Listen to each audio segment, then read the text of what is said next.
In this tutorial, I'll show you how to use colors to rank data based on percentiles. The goal is to categorize the dataset into 4 groups based on percentile ranks.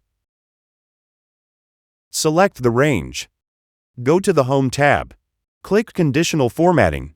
To manage multiple rules, click Manage Rules option and add a new rule. Click Use a Formula to determine which cells to format. Define rules for each percentile range.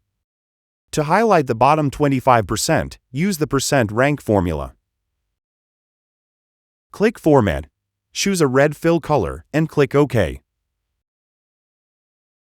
To filter data between 26% and 50%, use the following formula. Click Format, choose a yellow fill color, and click OK. For the upper middle range, between 51% to 75%, apply this formula. Apply a light green fill color and click OK.